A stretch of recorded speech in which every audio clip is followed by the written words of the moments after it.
think it's just about time to press on. So yeah, welcome back. I hope you had a good break. I hope those who needed biscuits found biscuits. Biscuits are still available. Don't panic. And you'll yes, woo, indeed, you got them. Oh, victory. Okay, okay. I'm very happy. How many people have got biscuits? No. Oh, God, we're taking... I mean, with all respect to the people who put their hands up, we're taking care of the wrong people. Léonie doesn't have biscuits. I feel like we're making mistakes. Well, this is obviously very important, and we will rectify that, but there are biscuits around. But you were going to need another one around about now, because it's just about time for me to... Okay, I should clarify, Léonie. I didn't put a slide with your face up on the screen. I put the slide of a biscuit up on the screen, and people whooped. So... Well, fine. So the bar is going to have to be considerably higher when you are announced. But at the moment, we are just announcing the favoured. Oh, I'm hearing the rustling of bags. That makes me so happy. It's tragic how happy that makes me. But yes, the custard cream, of course, is a bit of a retro classic. It's been around for a long time. It's been overlooked, but its importance is always there. It's always a delight. Kind of similar to semantics on the web. You know, we take them for granted, but they are important. They've always been important, and they are going to continue to be important, perhaps ever more important now that more and more consumers of the web might not be people. They might be different types of supporting technology, or indeed AI agents that are kind of gleaning information from it. Semantics is always going to be important. Biscuits are always going to be important, and big welcomes to speakers are always going to be important. We're so lucky that we've got Léonie Watson here to talk to us from Tetralogical, who are another amazing sponsor and supporter of the event as well, always right behind us, and we're so happy that they're here supporting the event this year. But Léonie does all kinds of work as a consultant for accessibility and web development and bringing these things to our attention, and doing a really good job of making sure that our content and our sites are truly accessible, but does so much more than that. I'm going to let her speak because you've heard enough about biscuits and you've seen enough of me. So go bananas, please. Think about how excited you are about custard creams and amplify that accordingly as we welcome the rather wonderful Léonie Watson.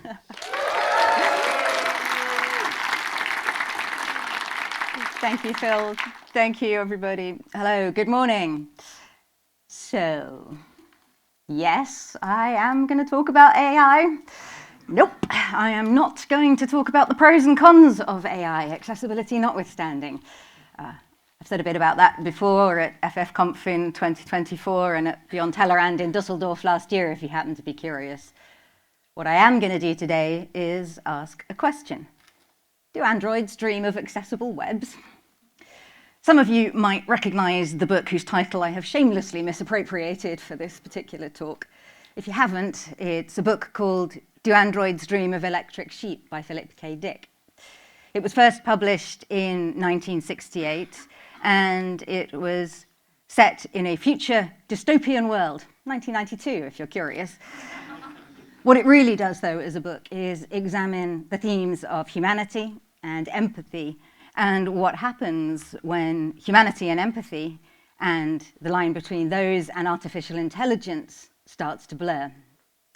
As I mentioned, the book is set into the future at a time where androids were commonplace. Androids, replicants, to use other words for the same thing that may be more familiar, were beings that were so incredibly lifelike, so human-like in the way that they looked, the way they walked, the way they talked, the way they spoke, that the only way it was possible to differentiate them from an actual human being was to have them undergo an empathy test. The idea being that an artificial intelligence, with all its pattern recognition capability and appearance of intelligence, was incapable of expressing empathy because it has no human characteristics, no memories, no lived experiences. Many more of you might be more familiar with this story, of course, in its 1982 movie form, Blade Runner. They bumped the years for that. That was set in 2019, which still seems a little peculiar to me. But I don't want us to dwell on the near past. I want us to look at the almost future. I want you to imagine that I'm going to take a trip, a journey, Actually, let's not imagine it. I'd like to get home tomorrow. This seems like a good place to start. And I'm going to use an agent, not for the Gen Xers, to Brams's point in the audience, the kind you used to find on the high street, but the new modern kind, the AI kind. Good morning, Léonie. How can I help with your travel planning today? Hi, good morning. I need to get myself from Leeds back to Bristol tomorrow, and I'd like to be back in Bristol for about lunchtime, if that's okay, please. No problem. There's a direct train that leaves at 9:15 and gets into Bristol Temple Meads at about 12:30. Booking for you now. Great, that all sounds good. Gets me back to the city I need to be in, the right station, pretty much the right sort of a time, and it's all good. And I assume that if there are problems, the agent will take care of them. It'll handle delays, rebooking, cancellations, getting refunds, and it will send me all my tickets, tell me about any changes, connections, transfers. Doesn't really matter. It'll essentially have gone away and done all the hard work that goes into booking a journey. And I'm pretty sure most of you have done this at some point in your lives to know just how painful it is to look at all the options, the flight prices, the airlines, the airports, the train stations, until you get it right. So this is not a far-off future. This is a very, very near future. It's actually starting to happen all around us now. And of course, it works flawlessly, absolutely perfectly. For somebody, probably. And that's the interesting thing that we're starting to deal with now. AI agents that are built on probability engines, but agents that are here to represent humans. And this is the paradigm shift I think we're starting to embark on now, is the idea of human representation on the web. Technology is no longer something that we necessarily come to and use. It's something that acts and uses the web on our behalf. We're no longer the ones making all decisions. We've got agents that are going to be making decisions on our behalf. And that changes the whole notion of accessibility. And it brings us to that point in Philip K. Dick's book and in the movie Blade Runner of we're getting very, very close to the point where we've got pattern recognition and probabilities coming together, where we need understanding and empathy and lived experiences. Now, to some extent, this idea of representation isn't entirely new, of course. The web has always been mediated. If you think about it, we all use browsers, and browsers have document object models, they have the accessibility tree, the operating system has the accessibility APIs. All of those things have an impact on the experience we get. So do the technologies we layer on top of it. Screen readers, magnifiers, speech recognition tools. No humans, at least none that I'm aware of, consume raw code happily. We always consume mediated experiences. That's pretty much how the web has always been. And of course, those mediated experiences, those proxy experiences, if you like, they've always been somewhat opinionated. A browser, for example, might not immediately support a new interactive HTML element, and instead you might get a flattened, non-interactive version of the content instead. This hasn't happened in a while, but for those of you who were around when HTML5 came out, and with it the introduction of the details and summary elements, enabling you to create disclosure widgets just with a couple of elements, this was exactly the case that we came across. Not all browsers supported that interactivity of those two elements straight away. So depending on the browser that you used, you either got a disclosure component that revealed some content on screen, or you just got the content presented as flat, non-interactive text. Similarly, screen readers don't actually read the page. They represent it as a linearized, sequential series of bits of content. And quite often they supplement that with some additional information. So if, like me, you can't see the screen, you get some help making decisions, navigating the page or the view, whatever it may be. Speech recognition software doesn't see the UI, but it does expose all the interaction points that someone can choose to navigate to and perhaps interact with. So we've always had technologies that to some extent have decided what, how, where and when we get to experience the web. And we know, of course, that when it works, it's wonderful. When it fails, it's really not. And it doesn't fail for everybody equally, of course. Some people might stumble along the way but still be able to complete the task. Other people will fail completely to get the thing done that they need to do. And at that point, They've effectively been disappeared from the system, functionally speaking at least.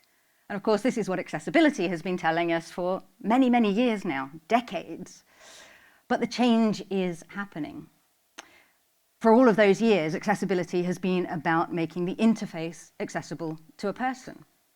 Can that someone perceive? Can they operate? Can they understand the interface?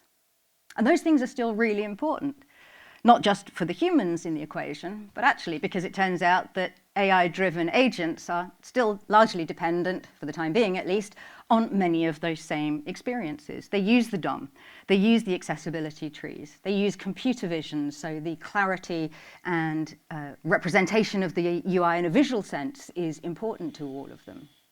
But it's no longer the only thing that we need to think about in design, build, and accessibility terms. The question is no longer, can we design interfaces that people can use, but can we design agents that can competently represent humans as they need to use the web?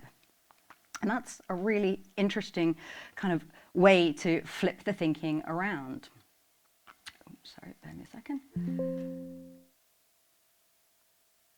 So if we return to the imagined train journey home, or hopefully not imagined train journey home at all, what happens when things don't go according to plan and we've got an agent taking care of business? Excuse me, Léonie, but there are delays expected on your route tomorrow, so I've cancelled your ticket and booked you on a train that leaves 15 minutes earlier and gets you into Bristol Parkway at 12:15. Wait, what? No! Bristol Parkway? So for those of you not familiar with Bristol train stations, Bristol Parkway is at least in the right city, so that's to be thankful for, but it's on the other side of the city from Temple Meads, and not at all convenient for me as it goes, not least because I have a preferred taxi booking service that I would presumably have got arranged to come and meet me at Temple Meads at the right time, so I've got to go and refactor all those bits of my journey. The problem being, of course, is that the agent has done what it's supposed to do. It's got me back to the city I asked about originally. It's tried to do it within the kind of time and presumably cost constraints that it thinks are relevant and important. But from an actual human point of view, it hasn't entirely succeeded. And so this is where we find ourselves now in terms of how we think about the web. And there's a really big tension in here, the elephant in the room, if you like. And that's that the AI models that these agents are pretty much always built on, at least for the moment, are the big corporate large language models, large reasoning models, GPT, Opus, you all know the names. And they are really good at pattern recognition and pattern recognition based on probabilities. The bit they don't do particularly well is human recognition based on characteristics and lived experiences. The problem we've got with the AI models is that most of them now are trained on what's known as common crawl data. Common crawl is a repo, GitHub repo, and it contains millions and millions of web pages going back pretty much as long as the web has existed. And more recent versions of most of the big corporate LLMs have been trained on this data. Before, they used to be trained on much more curated data. And that was generally a good thing, I think. The problem with the common crawl data, of course, is that it's got everything humanity has ever plonked online in the past 35 years. And we all know, of course, how completely reliable, dependable, accurate, and unfailingly truthful all of that information is. I'll give you a more simple example, though. If I was to ask all of you if most blind people read Braille, you'd probably say yes. And if I were to ask you if many blind people had a guide dog, again, you'd probably say yes. You'd be entirely wrong on both counts, I'm afraid to say. It's not your fault. I don't mean to put you in an awkward position here. That's just the received wisdom. That's what most people tend to think. In the UK, out of a couple of 100,000 people who have a visual impairment serious enough to warrant being a Braille reader, only about 20,000 read Braille, and fewer than 5,000 have a guide dog. So what people conventionally think of as being characteristics of a blind person are really not the case. And this is the problem we've got with the AI models, is that they've got a lot of misinformation, mischaracterizations, misunderstandings, and, sad to say in a lot of cases, worse, that's been published about not just people with disabilities, but people in general, all kinds of shapes, sizes, configurations, you name it. somebody somewhere's got something wrong about it, and that's what these models have been trained on. And so we've got to protect against that. When we come to design and build AI-driven agents, I think it helps if we can break it down into 3 conceptual ideas. We've got the AI at the heart of it. This is the bit that drives the conversation. It ingests the information. It generates responses, possibilities, probabilities. Think of it as the chaos monkey at the heart of your AI agent. We've then got the agent itself, and this is the bit that acts. It decides, I'm going to do this thing. I will go ahead and do it. I will book your ticket. I will take into account all the information I've been given. I'll go ahead and do this thing. The third piece is the system itself, and this is the critical piece. It's the order that kind of surrounds the chaos, if you like, of the AI model. It's the bit that decides what matters, what information is necessary, what needs to be paid attention to, and what doesn't. It's the bit that makes everything about how the agent acts, how it responds to what the AI model has generated, work. And this is the bit we really need to think about. So what can we do? Well, as we start to plan an agent, if we're building one, there are some questions we can ask right from the beginning that take us all the way through the process. We can start with, what does success look like? There's the success from the system's point of view, which is probably going to be about getting the task completed, booking the journey, doing it in a reasonably fast amount of time. Nobody wants to wait 3 hours for their train journey to be booked, getting it done within reasonable costs.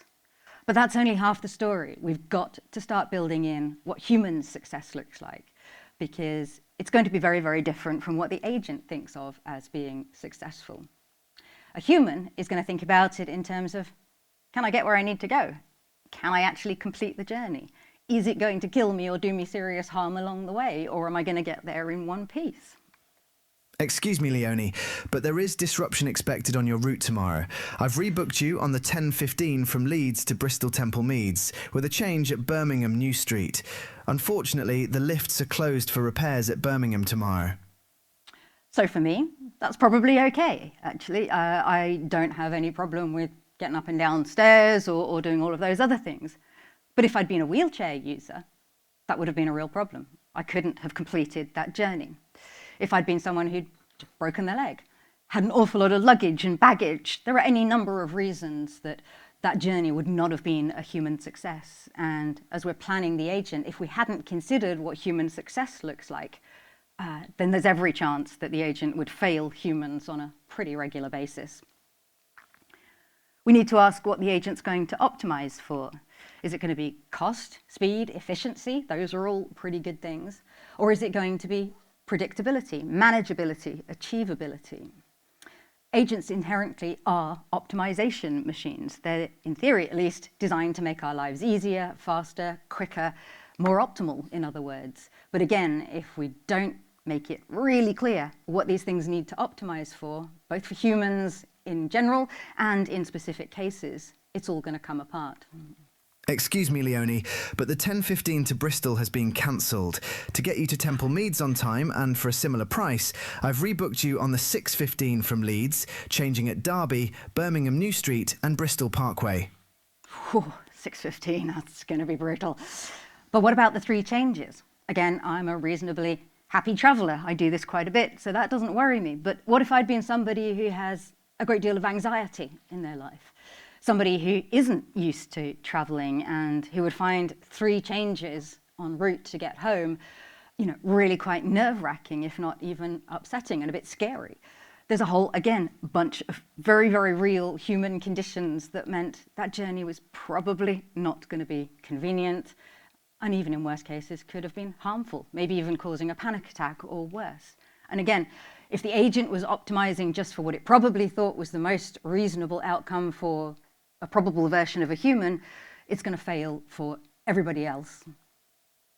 And as we move into the design process, we've got to keep this thinking going, keep asking ourselves questions. One of them is, what does the agent need to know? It needs to know about dates and times of travel, location, cost parameters, and all of those kind of things.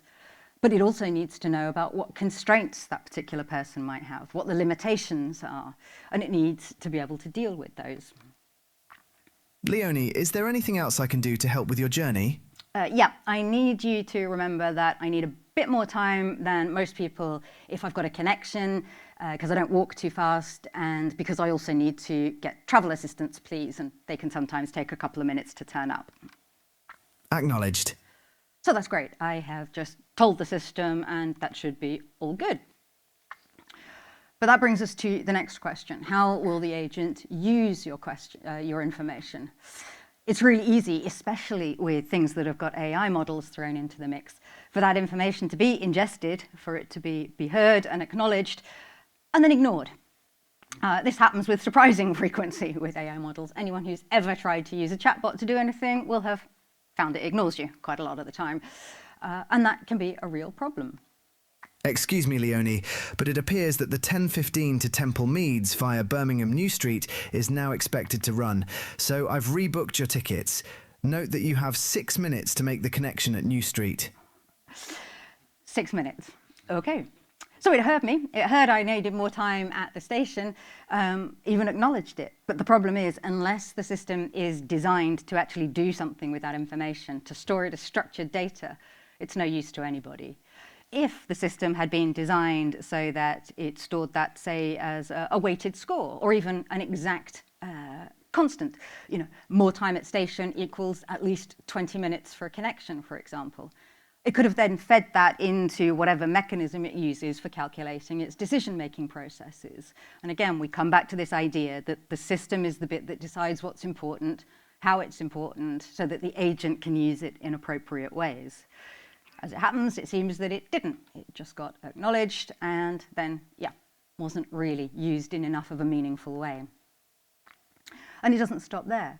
We need to think about it as we go through into the build process, and what is the agent allowed to do or not allowed to do?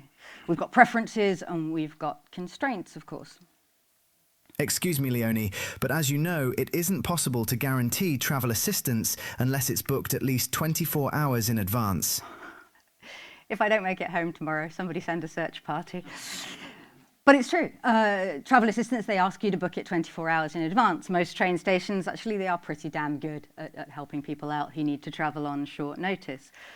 But again, the system needs to differentiate between what's a preference and what's a constraint. A constraint has to be something that's non-negotiable, which for me would be travel assistance. I can't do things like train travel or airport travel without it. If you're not familiar with travel assistance, by the way, I can throw myself into the system at customer services at a train station or an airport. They'll help me get through security or get on the train, plane, and at the other end, no matter where you are, somebody will do the same. They'll come and meet you off your plane or your train and propel you in the direction of a taxi or whatever your onward journey looks like. It's an amazing system, but it's critical for me. So the system needs to be very, very careful that everything is not treated like a preference, because if everything's treated like a preference, then everything's negotiable. And there are an awful lot of things for an awful lot of people that simply aren't negotiable. And so when should your agent stop and ask? Probably this, above all things, is the most important thing in designing and building an AI-driven agent. When should it ask?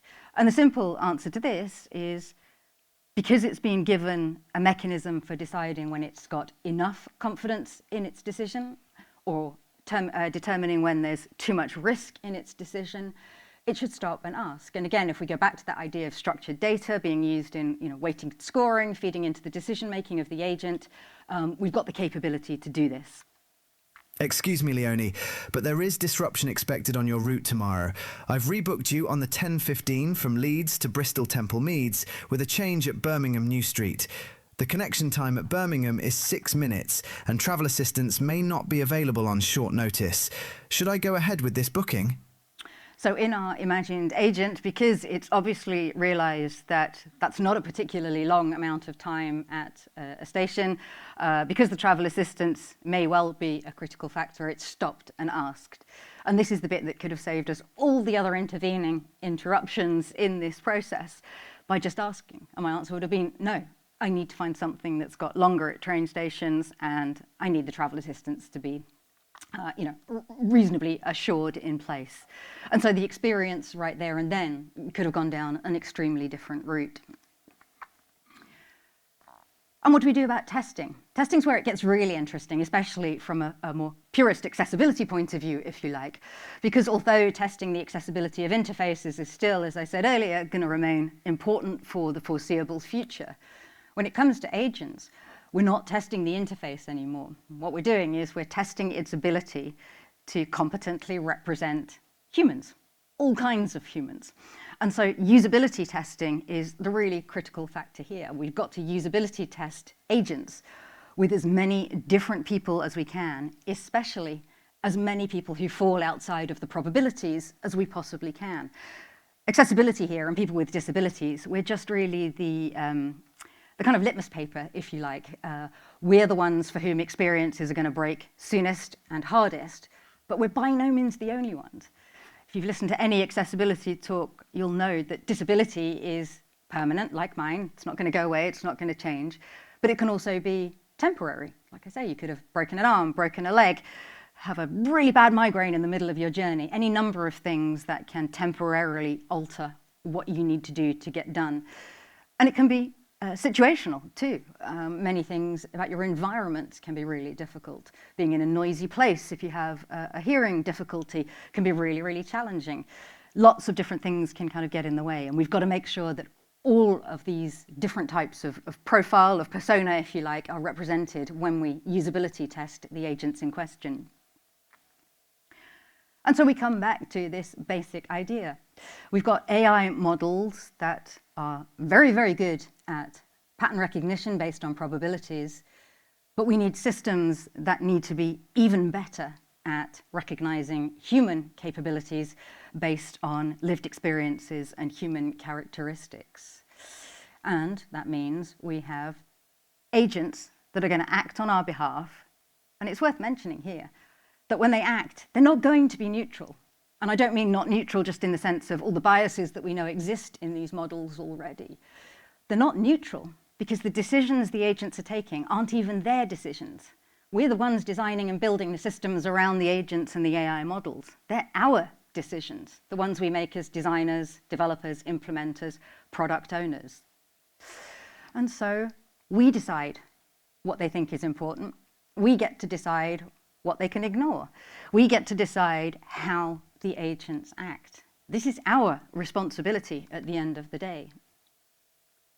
So at the beginning, I asked a question, and it may have seemed that that question was about the accessibility of AI and AI models. But actually, it really, really isn't. It's about the systems that we build around the AI models and how well we've designed and built them to be reasonably competent representations of all kinds of different humans. So perhaps the question, after all, isn't, do androids dream of accessible webs, but do we design for the people who are nobody's probability? Thank you very much.